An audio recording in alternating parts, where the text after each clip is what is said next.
Welcome to Konosima Shorthand Classes. Get ready for dictation. 5 seconds. Start. Andhra Pradesh శాసనమండలి సభ్యుల సంయుక్త సమావేశంలో ప్రసంగిస్తూ రాజ్యపాల్ ఈ విధంగా చెప్పారు. ఆంధ్రప్రదేశ్ ఎంతో ప్రాముఖ్యత గల రాష్ట్రం.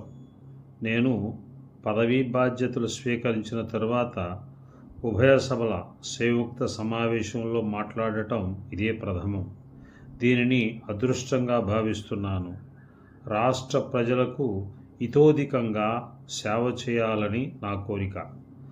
7వ ఆర్థిక సంఘం తమ నివేదికను కేంద్ర ప్రభుత్వానికి సమర్పించిన సంగతి గౌరవ సభ్యులకు తెలిసినదే. వారి సిఫార్సులను కేంద్ర ప్రభుత్వం ఆమోదించింది కూడా. ఈ సంఘానికి మన రాష్ట్ర ప్రభుత్వం ఒక విజ్ఞాపన పత్రం సమర్పించింది. రాష్ట్రాలకు వచ్చే మొత్తంలో అధిక భాగం పన్నుల వాటాల రూపంలో ఉండాలని విజ్ఞాపన పత్రంలో సూచించాము. ప్రధానమైన ఈ సూచనను ఆర్థిక సంఘం అంగీకరించడం సంతోషదాయకం. సంఘం సిఫార్సు చేసిన రీతిగా పన్ను మొత్తాలలో ఎక్కువ భాగం రాష్ట్రాలకు చెల్లించబడుతుంది. ఇందుమూలంగా మన రాష్ట్రానికి ప్రయోజనం కలుగుతుంది. అంతేకాక మధ్యకాలిక ప్రణాళికను వీలైనంత వేగంగా అమలుపరచడానికి కొంతవరకు దోహదం చేకూరుతుంది. కేంద్ర సహాయం ఏ పద్ధతిలో కావాలనే విషయంలో జాతీయాభివృద్ధి మండలి నిర్ణయం తీసుకోలేదనే విషయం గౌరవ సభ్యులకు తెలిసినదే.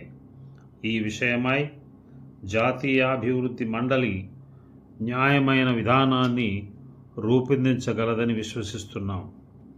కొలది సంవత్సరాలుగా అభివృద్ధి కార్యక్రమాల కోసం మనం చేసే వ్యయం స్థాయిని ఇటు పైన కూడా కొనసాగించడమే కాకుండా దానిని ఇంకా పెంచటానికి, మనం ఉద్దేశించిన ఆశయాలు సాధించటానికి ఇందువల్ల వీలు కలుగగలదని విశ్వసిస్తున్నాం. ఒకవైపు నీటిపారుదల, వ్యవసాయం, విద్యుత్ శక్తి రంగాల అభివృద్ధికి తగు ప్రాధాన్యత ఇస్తూ ప్రభుత్వం మరొక వైపు బలహీన వర్గాలకు ప్రయోజనం చేకూర్చే సాంఘిక సంక్షేమ కార్యక్రమాలకు ప్రాధాన్యం ఇవ్వటానికి అత్యధికమైన ఆసక్తి చూపిస్తున్నది.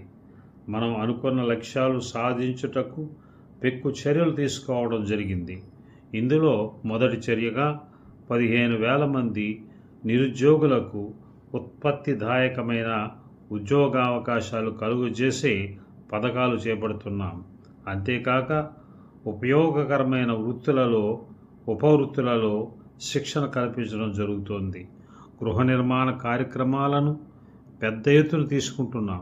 ముఖ్యంగా బలహీన వర్గాల గృహ నిర్మాణానికి ప్రాముఖ్యత ఇవ్వడం జరుగుతోంది. వివిధ గృహ నిర్మాణ సంస్థల కార్యకలాపాలను సమన్వయపరచడం జరుగుతోంది. స్వయం కృషి ప్రాతిపదికగా సామూహిక గృహ నిర్మాణ కార్యక్రమం అమలుపరచడానికి మన ప్రభుత్వం నుండి సాంకేతిక సహాయం, ఆర్థిక సహకారం లభిస్తోంది. గృహాలు కావలసిన వారు ఈ కార్యక్రమంలో పూర్తిగా పాల్గొనటానికి ఇందుమూలముగా వీలు కలుగుతుంది. ఈ కార్యక్రమం ప్రజా ఉద్యమంగా వర్ధిల్లుతుంది. గృహ వసతితో పాటు సమగ్ర ఆర్థిక సహాయ కార్యక్రమాలు కూడా విస్తృతంగా తీసుకోబడుతున్నాయి. బలహీన వర్గాల వారికి కేటాయించిన భూములకు నీటిపారుదల సౌకర్యాలు సమకూర్చి వాటిని అభివృద్ధి పరచడానికి ప్రాధాన్యత ఇస్తూ లోగడ చేపట్టిన ఆర్థిక సహాయ కార్యకలాపాలను ప్రభుత్వం చురుకుగా కొనసాగిస్తుంది. అభివృద్ధి కార్యక్రమాల ప్రయోజనాలు బలహీన వర్గాల ప్రజలకు సత్వరం చేకూరేటట్లు చూడటం, వాటి అమలు తీరు ఎప్పటికప్పుడు సమీక్షించడం జరుగుతుంది.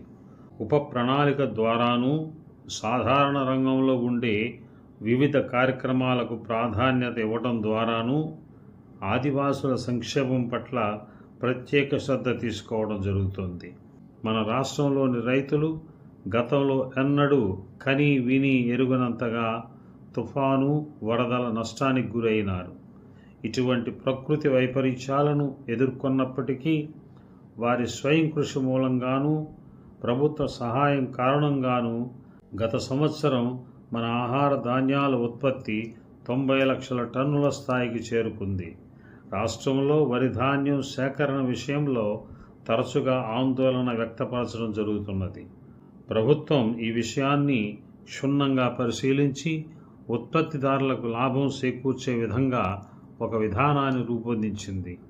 ధాన్యం నాణ్యత విషయంలో కేంద్ర ప్రభుత్వం ఈ ఏడాది నిర్ణయించిన ప్రమాణాలు ఇంతకు ముందు కంటే కఠినంగా ఉన్నాయి. అందుచేత ఈ విషయం కేంద్ర ప్రభుత్వానికి తెలియజేయడం జరిగింది. వారు ప్రమాణాలను కొంతవరకు సడలించారు. అయినప్పటికీ కొన్ని రకాల ధాన్యం భారత ఆహార సంస్థ తీసుకోవడం లేదని తెలుస్తున్నది. అటువంటి రకాలను రాష్ట్ర పౌర సరఫరాల సంస్థ కొనేటట్లుగా ఏర్పాటు చేస్తున్నాం. ఇందులో నష్టం వస్తే ప్రభుత్వమే భరిస్తుంది. మనది వ్యవసాయ ప్రధానమైన రాష్ట్రం.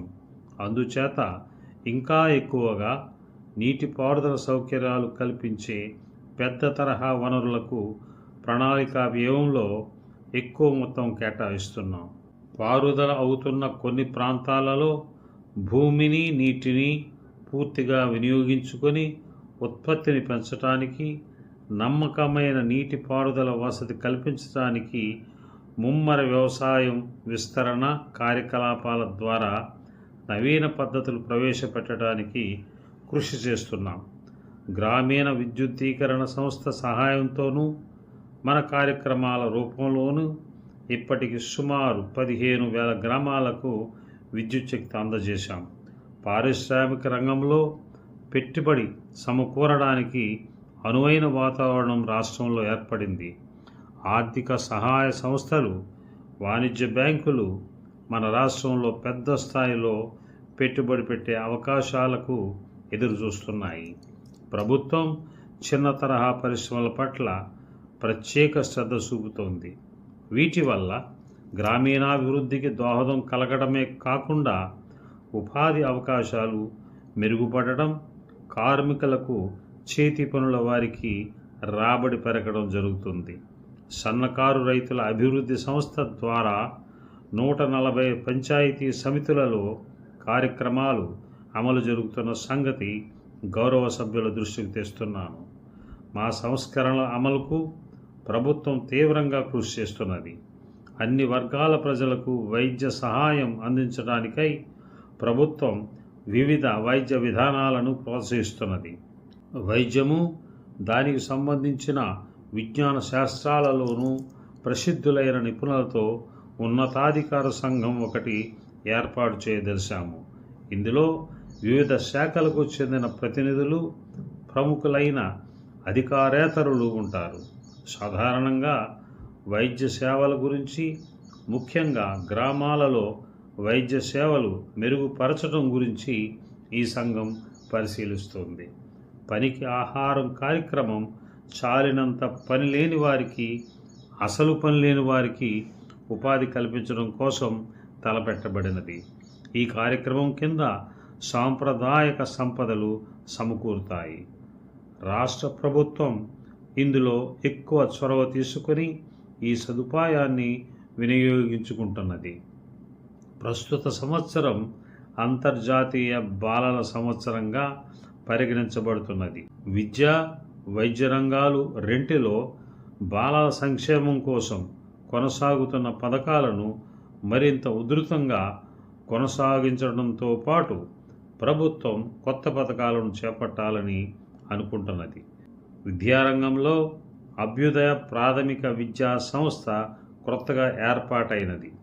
దీని మూలంగా విద్యా ప్రమాణాలు పెరగడమే కాక నైతికమైన క్రమశిక్షణ ఏర్పడి బాలల సమగ్ర వికాసానికి దోహదం చేస్తుంది. అంతేకాక మన సంస్కృతి సాంప్రదాయాల పట్ల మక్కువ కలుగుతుంది. ఈ కార్యక్రమం ఆదర్శప్రాయంగా ఉంటుందని ప్రభుత్వం ఆశిస్తున్నది. నా ప్రసంగాన్ని ముగించే ముందు ఒక విషయం మనవి చేస్తాను. మన రాష్ట్రంలో శాంతి భద్రతలు సంతృప్తికరంగా ఉన్నాయి. మీ సమాలోచనలు జయప్రదం కావాలని ఆశిస్తున్నాను.